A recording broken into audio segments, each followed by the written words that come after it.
Hello student. आज हम जो हिंदी की पोएम सीख रहे थे, किताबें, वो कंटिन्यू करते हैं। जुबा पर जो जाजका आता था, जो सफ़ा पलटने का, अब उंगली करने से बस झपकी गुजरती है। बहुत कुछ तह बह तह खुलता चला जाता है पर्दे पर। किताबों से जो जाती रफ्ता था, कट गया है। अभी इधर जुबा का मतलब जीभ, जायका का मतलब स्वाद, क्लिक क्लिक मतलब बटन दबाना, हाँ, और राब्ता का मतलब रिश्ता है। हाँ, तो गुलजार जी यहाँ कहते हैं कि जब किताबों के पन्ने पलटते थे तो हमारी जुबान पर उन शब्दों का स्वाद आ जाता था, अर्थात पन्ना पलटने के सुखद एहसास से मन गदगद हो जाता था। आज संगणक पर उंगली से क्लिक करने पर सिर्फ आँख झपकती है। बड़ी आसानी से सब कुछ संगणक के पर्दे पर खुलता चला जाता है। कंप्यूटर पर पढ़ना सरल हो जाने से किताबों के पन्ने पलटने की ज़रूरत ही हम महसूस नहीं करते। किताबों से जो हमारा अटूट लगाव था, वह अब खत्म हो चुका है।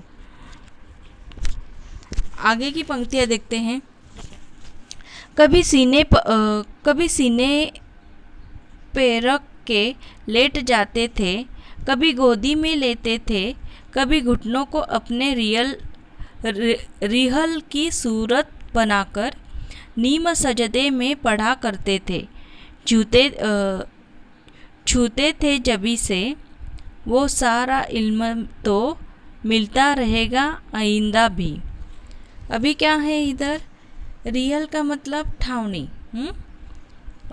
जो ठावनी जिस पर धर्म ग्रंथ या रखते हैं ना पढ़ने के लिए, हाँ, तो उसे बोलते हैं रियल। जब भी मतलब माथा, इल्म मतलब ज्ञान, और आइंदा का मतलब दोबारा। तो कभी कहते हैं कि पहले जब हम किताबों को पढ़ते पढ़ते थक जाते थे तो उन्हें सीने पर रखकर लेट जाते थे, कभी उन्हें गोदी में रख कर पढ़ते थे, तो कभी घुटनों की रियल बनाकर उस पर रखकर नीम के पेड़ के नीचे बैठकर पढ़ते थे। जिस तरह ईश्वर के सामने हम नतमस्तक होते थे, उसी तरह जो किताबें को माथे से लगाकर हम उनके प्रति सम्मान प्रकट करते थे, क्योंकि ये किताबें हमें ज्ञान का प्रकाश देती है।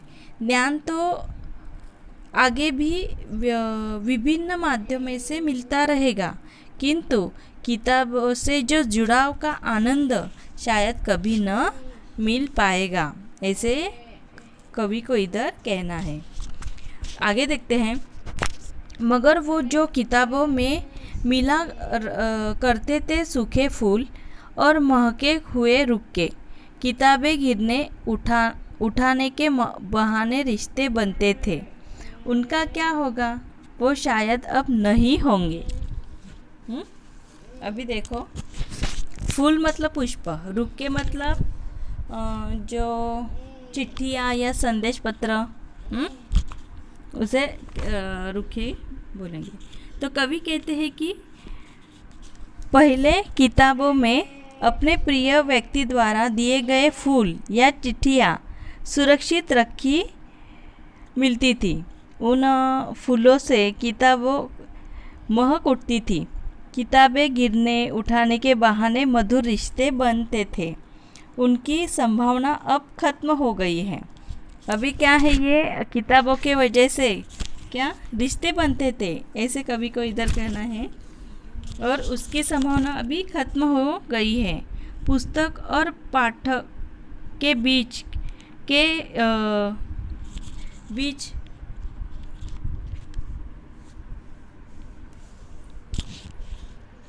पुस्तक और पाठक के बीच के वे मधुर रिश्ते शायद अब कभी देखने को नहीं मिलेंगे, ऐसे कवि कहते हैं। तो समझ में आई ये पोएम?